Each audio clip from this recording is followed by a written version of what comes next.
Love is powerful. I felt its power when he started waking up at night to change our baby's diapers.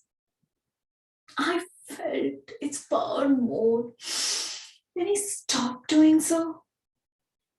We all have felt the power of love, right? Contest here. And my dear friends, have you ever felt of self-love the same way? And if I say unconditional, unquestioning self-love. To answer this question, let me take you to my pillar of positivity, Grandma. Lovingly, I called her Bo. Bo was always full of life, raving about good things.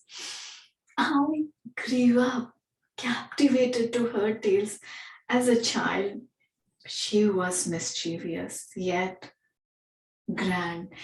Everything about Bo had to be grand. But as life became busier, I felt it was all a fantasy she portrayed. To my naive eyes, she soon became annoying. How can, how can somebody be so blissful? How can somebody be so radiant when she had gone through terrible times? Bo was in her early 30s when Grandpa left her in an unfortunate accident. Back then, in Indian society, there was no room for a widow. She could have easily fallen into the hands of depression and disappeared. But it was all for her love for life that not only she made room for herself, she made it grand. Bo would often talk about the splendid time she had with Grandpa, not about how short lived it was. She would talk about how people brought positivity in her life, not about her struggles. Dear friends, standing here when I have my piece of puzzle solved, I look at her armed with self-love. To be clear, self-love is not same as self-esteem, or self-esteem is exemplified by status and achievements. These can be easily altered by people around us. Self-love, on the other hand, is about me and my positivity. When life throws in a downturn, the mantra is it's okay if I'm different because I am one of a kind. Handling failure without self-love will bring in hopelessness and self-demeaning thoughts. One can easily fall into the hands of anxiety disorder, into the clutches of depression. As per American Association of Anxiety and Depression, over 40 million people today are suffering from anxiety disorder.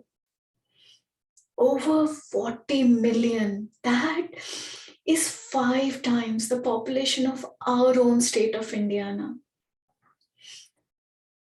Negative thinking brings in a chaotic nervous system. Positivity brings our system into alignment. Researchers have proven time and again that positive thinking strengthens our heart, our arteries. Do you still have your doubts? It's okay. You are not alone in this. Some of us think it inhibits their ambition. For some of us, it's a goal so Herculean to achieve. For some of us, it's too arrogant to think of loving myself. I urge you to give yourself a moment and think, what would you do if you knew you are special? What would you stop running after if you knew you are here for a reason? What would you stop pretending if you knew you are the best you could ever have?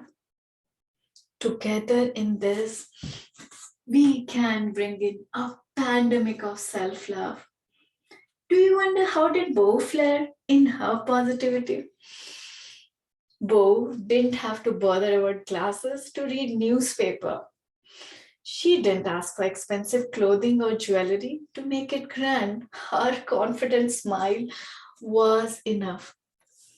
Bo went on to spread her sunshine well beyond her 90s.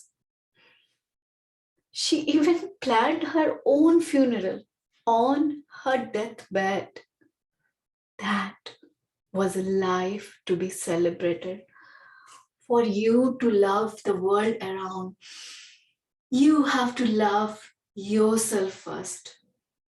Are you with me? Are you ready for some action? Let's do it together. Protect, nurture, and respect yourself. Whatever you do, make sure you're protecting, you are respecting, and you are nurturing yourself. Bring this season of love. Make it grand right now.